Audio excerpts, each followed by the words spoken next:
amigos, bem-vindos a mais um Conversas da Alma. Não se esqueçam de subscrever já o nosso canal para poderem estar a par de todas as estreias e entrevistas com os nossos convidados e já agora partilhem também com os vossos amigos. Hoje temos connosco o Nuno Carvalhana, que nos irá falar de divindades pagãs que foram veneradas e estão na origem dos cultos do povo lusitano. O Nuno Marques Carvalhana nasceu em 1973 na cidade de Lourenço Marques e é licenciado em História pela Faculdade de Letras da Universidade de Lisboa, onde teve uma introdução académica ao estudo das religiões do Ocidente Ibérico na Antiguidade. Criou também no Facebook o grupo Pagãos Portugueses, tendo já antes criado o grupo virtual Lealdade Sacra em maio de 2001, que está também neste momento no Facebook com o objetivo de divulgar e restaurar os cultos religiosos pagãos em Portugal. Fiquem connosco e aprendam algo sobre as nossas origens e mistérios da Lusitânia. Nuno, muito obrigado por estar aqui. Eu que agradeço. Muito obrigado por estar aqui presente no nosso canal e partilhar os seus conhecimentos connosco e com todos vós. Nuno, começando pelas origens dos nossos lusitanos, de quem descendem afinal estes lusitanos? É uma questão muito polémica, que tem feito correr muita tinta. Há uma grande tese tradicional é que seriam povos célticos arcaicos. Outros diziam que eles eram povos pré-célticos, não indo-europeus, que estavam na Península Ibérica antes da chegada dos celtas. Atualmente, os autores inclinam-se para considerar os lusitanos como indo-europeus arcaicos pré-celtas, ou seja, indo-europeus que chegaram à Península Ibérica ainda antes das primeiras migrações célticas. Isto é tudo um pouco nebuloso, porque há um grande parentesco linguístico entre o lusitano e o celta. Simplesmente há características nas instituições lusitanas que se considera ser a língua lusitana que não são características célticas, nomeadamente o P no início de certas palavras. No céltico clássico, no céltico clássico, o P inicial cai. Como por exemplo a palavra irlandesa, ahir, eles escrevem atir, A-T-H-I-R, porque não tem o P inicial. Porque o P inicial é parecidíssimo com o latim, pater, uma palavra indo-europeia. É? E com o grego também, e o Pitar da Índia, entre os povos germânicos o P é substituído pelo F, Father em inglês, Vatar em alemão, Fodra na Escandinávia. Ora, este P está nas inscrições, algumas inscrições lusitanas, o que faz supor que o lusitano quer uma língua indo-europeia arcaica que estava aqui antes da presença céltica e, portanto, chegam os celtas. Há uma grande interpenetração, há uma grande influência na arqueologia. Os usos e costumes da arqueologia céltica. Os lusitanos usam torques, não há dúvida nenhuma. Os lusitanos tinham um modo de vida semelhante aos povos célticos, mas há ali qualquer substrato pré-céltico. Há uma diferença.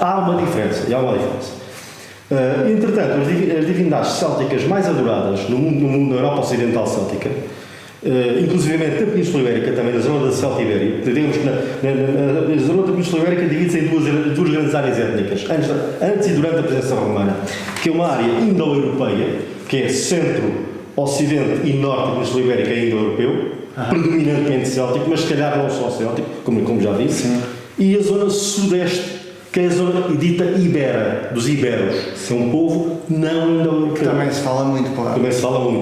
E depois, no nordeste, temos os bascos, que são um mistério, que é ainda outra coisa. Há quem diga que vem da Atlântida, mas pois, são as histórias. Sempre tem assim que se diga também.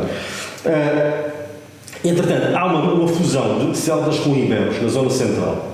Houve quem dissesse que é uma fusão, uma mistura, um povo híbrido. Há, entretanto, os autores... Portanto, uma fusão, para fazermos um ponto de situação, uma fusão entre os celta e os iberos. Sim, daí chamaram os celtíberos. Sim. Celtíberos, celtíberos. Claro que nós sempre ouvimos muito falar. Até se costuma dizer que os lusitanos são celtíberos. Não é bem. Quer dizer, eles são mais antigos ainda. Sim, eventualmente mais antigos. Mais antigos. Na zona indo-europeia da Península Ibérica, Na área europeia há duas grandes nações principais. É a Lusitânia e é a Celtibéria. E a Celtibéria é classicamente céltica. Os autores atuais inclinam-se para considerar que é basicamente uma população céltica com alguma influência cultural ibérica, mas permanece céltica. O principal, que já me referiu, o deus Lugo, por exemplo. Sim. O Lugo Nós ainda não falámos, mas nós conversámos antes. O deus Lugo. O deus Lugo. O deus Lugo é o maior deus do Ocidente Céltico. É adorado na Gália, é adorado na Irlanda, no país de Gales chama-se Fleu, provavelmente é Fleu Flaugafs, uma coisa parecida, e na Península Ibérica também aparece na Celtibéria, o santuário de Penalvo de Vilastar. Sim. O problema é que não aparece na zona lusitana e na zona galaica. Ou seja, então não seria um deus tanto lusitano, Pois, seria uma divindade céltica. Se era adorado na lusitana ou não, mas ligado à luz, não é? Ou não? sim, Ligado à luz. provavelmente sim. De tudo aquilo que eu ouvi, estudei, isto muitos a Lugo era ligado à luz. Sim, uma divindade ligada à luz. Mas o passo das divindades célticas estão ligadas à luz. O próprio conceito de divindade na europeia parte do princípio de luz, a entidade masculina do céu luminoso. A divindade europeia típica é isto, é Júpiter, é Zeus. Sim. Como também chegou a referir. Sim. Este Lugo, que é o maior deus da Gália, é o mais adorado na Gália, o mais adorado na Irlanda, também é adorado no país de Gales, também é adorado na Península Ibérica, não aparece na Lusitânia. Portanto, as duas uma, ou não foi adorado na Lusitânia, ou então foi adorado com outro nome, também não é impossível. Também não é impossível, claro. O que é facto é que, quando falamos da Lusitânia, temos de falar na Lusitânia e na Galécia, que é a atual Galiza e Norte de Portugal. Sim, é Galiza. A fronteira Lusitânia e Galécia não é nítida.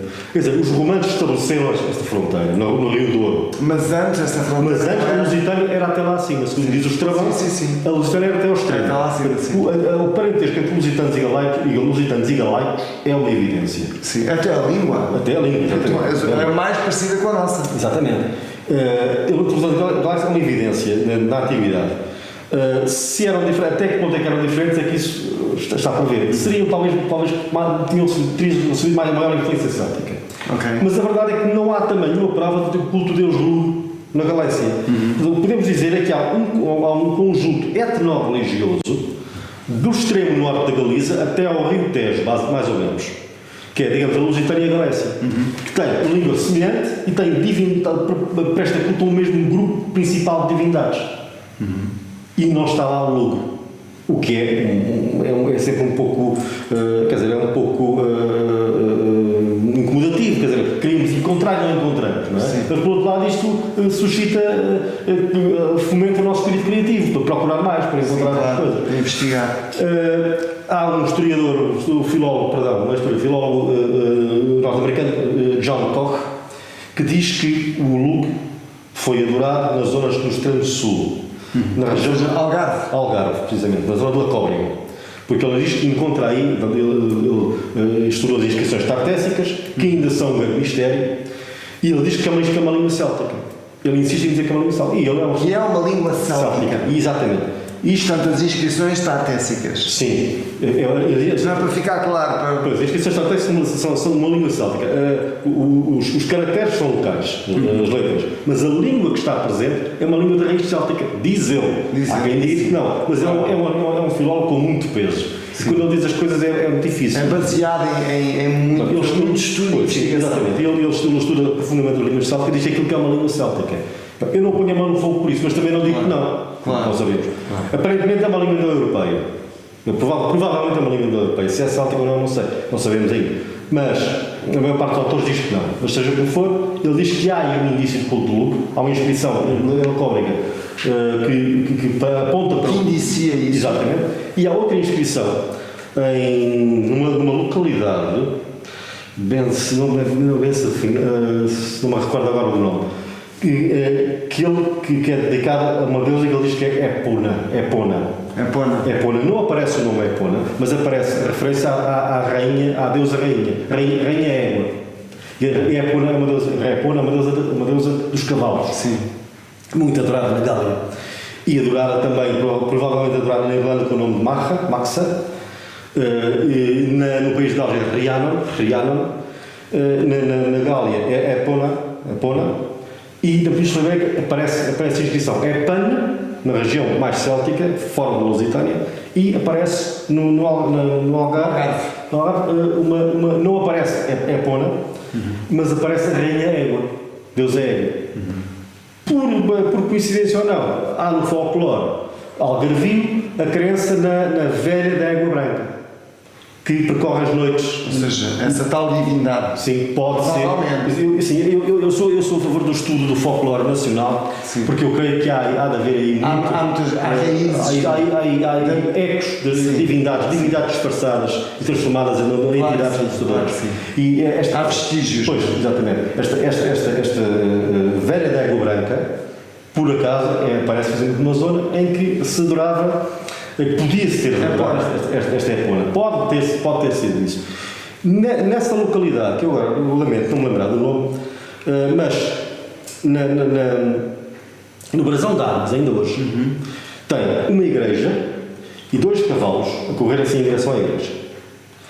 Ora, isto é muito semelhante à iconografia da deusa Epona na Gália. Está a deusa Epona e 2 cavalos. 2 cavalos na direção, virados para ela. Porque é que haviam de estar 2 cavalos em direção a uma igreja? É um bocado estranho, não é?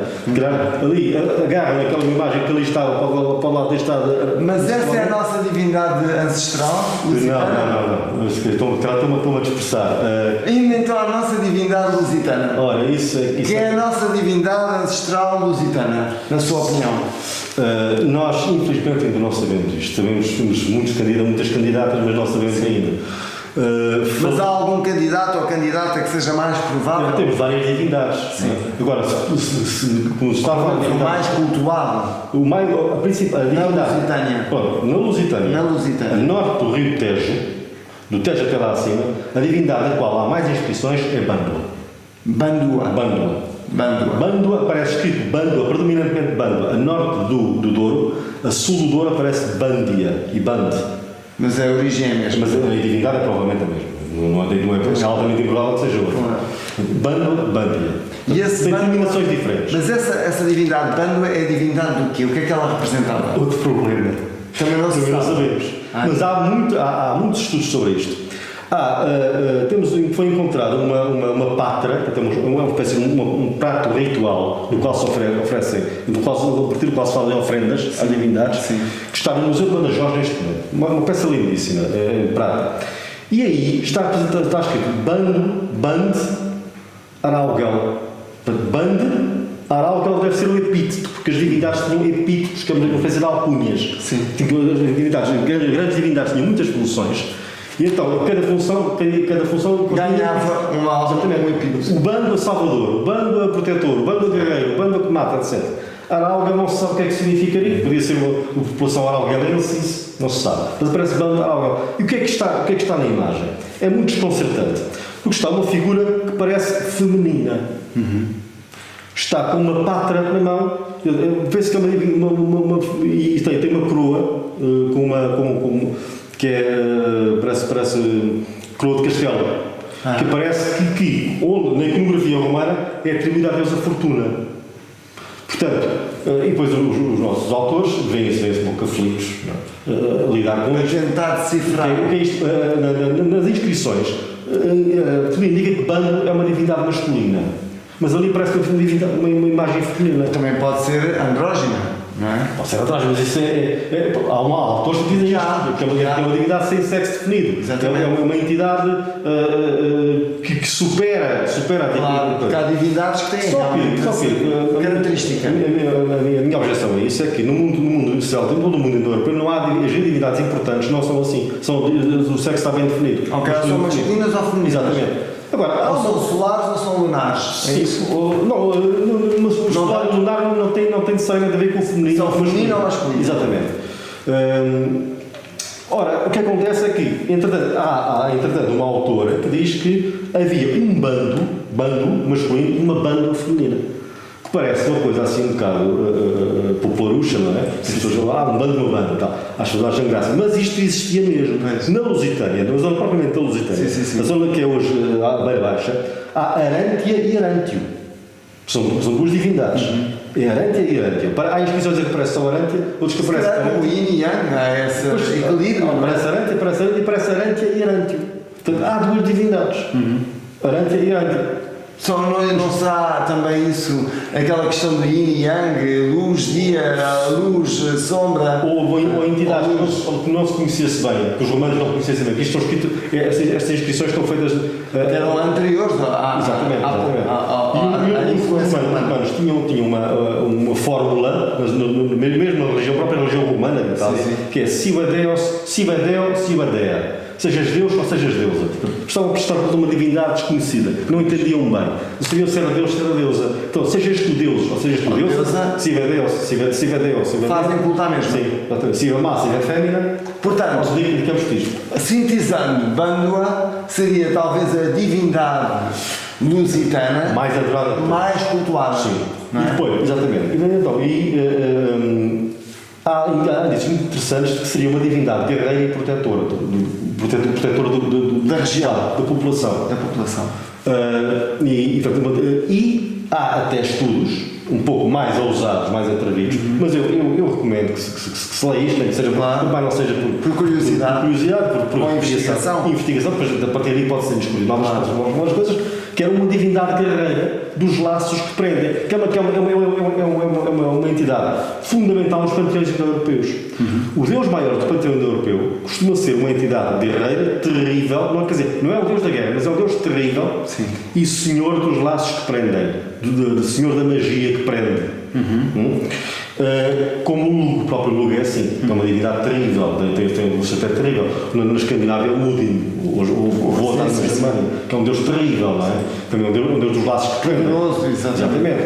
E lança as cadeias do terror e os inimigos não se conseguem mexer. Em Roma temos a mesma coisa com o Júpiter, que é uma divindade a quem Rómulo pede que paralisa os inimigos de medo e que os prende de medo, não é? Portanto, todas essas características são semelhantes a esse tipo de divindade. Exatamente. Então, este bando é uma divindade guerreira, uma divindade protetora, como nestes povos eram povos guerreiros, era natural que os divindades maiores tenham tido muitos Para poderes. defender as suas regiões. Exatamente. É uma divindade, eventualmente, dos laços que prendem, e há, entretanto, estudos muito interessantes que. Laços que prendem. Sim, não é? laços que prendem, portanto, pode ser laços de terror, por exemplo, mas pode ser, sobretudo, laços de lealdade, laços De confiança. de confiança, e que mantenham um grupo coeso, e até grupos de guerreiros.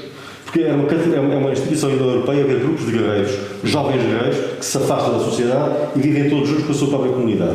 E vivem dedicados, de vez a uma divindade deste género. Portanto, esta divindade, no fundo, Bandua, ele promovia a coesão também entre os grupos. Exatamente, e proteção. Portanto, Exatamente. agora, passando da nossa divindade ancestral lusitana, talvez neste caso a mais cultuada, Bandua, ou feminino ou masculino, Pan, Pânia e Espanha, quem é esta divindade que, no fundo, tomou conta da Península Ibérica, da Espanha, Sim. e era quem? Deus Pan, filho de Baco, o conhecido Fauno, quem era ele? do séquito do grupo do Deus Baco, Dos filhos de Baco. Liber Pater. Liber Pater, Baco, Dionysus, não é? Portanto, este Fauno, ou Pan, ele realmente, segundo a mitologia, tomou conta da Espanha? Como filho de Baco? Passou por aqui. O Baco, o Liber Pater, não é? Passou por aqui, Portanto, passou pela Espanha. passou pela Espanha e celebrou os jogos para honrar as suas vitórias. E é aqui que há a questão do lusus, da questão do luso filho de Baco. Sim, porque há quem fale É desconcertante. Luz, Lisa, etc. Exatamente. Luz, filho de Baco. Exatamente. É desconcertante porque, eventualmente, considerou-se durante muito tempo, até recentemente, que o lusitano vinha de Lusus, Sim. que era o filho de Baco. A verdade é que, aparentemente, isto foi uma má leitura do latim. Uma má interpretação, neste caso, foi. Porque o que está escrito, penso que é em Plínio, ou em Varrão, penso que é em Plínio, diz Lusum enim liberi pater. E isto significaria os jogos da autoria do Liber Pater. O Liber Pater, o deus Baco, também chamado Liber, mandou celebrar os jogos aqui. E então o André Da Espanha. Exatamente. E o André de Rezende leu que era o veluso filho de Baco. E não é isso que está escrito. E então o Liber Pater dominou isto e deixou a administrar, digamos, como administrador, Sim. o seu filho. Um dos seus filhos do seu séquito, que é Fauno, é o Pan.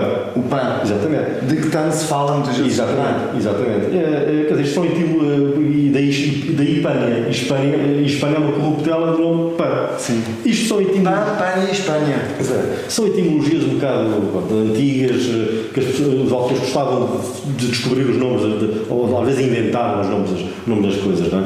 A palavra Espanha atualmente faz-se derivar, por exemplo, do fenício, ou talvez do celta, não se sabe bem, mas não do PAN. Quer dizer, Mas não do PAN. Pois não. Isto são etimologias criadas na época. Sim, sim. E isto tem muito interesse no sentido cultural, não é? Porque, e se calhar aqui nestas interpretações há qualquer coisa mais para além da simples invenção. Claro. Pode haver ecos ligados porque estas Ecos foi a realidade da Espanha. Exatamente, porque estas tinham cultos muito ligados à natureza.